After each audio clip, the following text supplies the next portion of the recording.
There are a lot of existing restaurant and retail spaces out here now for lease due to the coronavirus pandemic. A lot of places were forced to close and will not be reopening.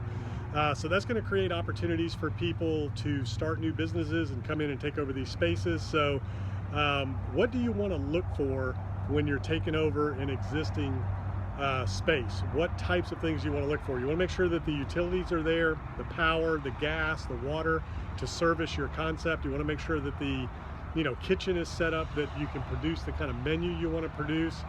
You want to look at the parking, look around the building, make sure that you have enough available parking to be able to park as many people. That's really important. If people can't park, it's going to be very difficult for you to do any kind of volume.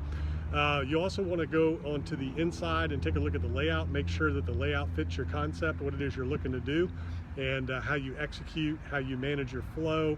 You want to look at the type of clientele that if you're in a retail shopping center location, what does the clientele look like that is frequenting the shopping center? Does it align with your concept, your price point, your demographic, the people that you're looking to attract? And then the space itself, what kind of amenities does it have? Like this one here has a nice little outdoor seating area with gas fireplace. This used to be a thriving Zen Burger restaurant location at one point. Will make a great concept. Looking inside here, they've got the windows blacked out a little bit. So it looks like there's still some FF&E in there, furniture, fixtures, and equipment. So you can get in here and get this place up and running pretty quick with not a whole lot of work. You definitely want to change the concept. You don't want people remembering the old place. You want to have your own identity, create a new brand, a new concept. But it looks like the FF&E is still here, so you could easily come in here with some paint, decor package, some fixtures, and get this place up and running pretty quick. This is full service, has a bar, the whole 9 yards. So when you're looking at something like that, those are the types of things you want to consider. What does the inside look like? What comes with it? What is the equipment package, the decor? What do you need to do to get it up and running? And more importantly, can you get the help that you need? You want to set this up in a separate LLC, sign the lease with a separate LLC for the entity on location. You don't want to use personal guarantees or corporate guarantees of the parent company. You want to use the entity level, the location level LLC. Let that be the guarantor for the lease, so that in this current environment, if something ever happens again, another pandemic flares up or something like that forces you out of business, you're not on the hook for that lease.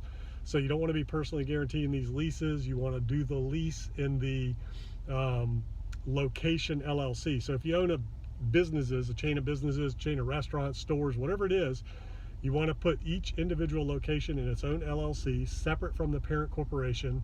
You want to guarantee the lease with that local entity level LLC, not the parent corporation.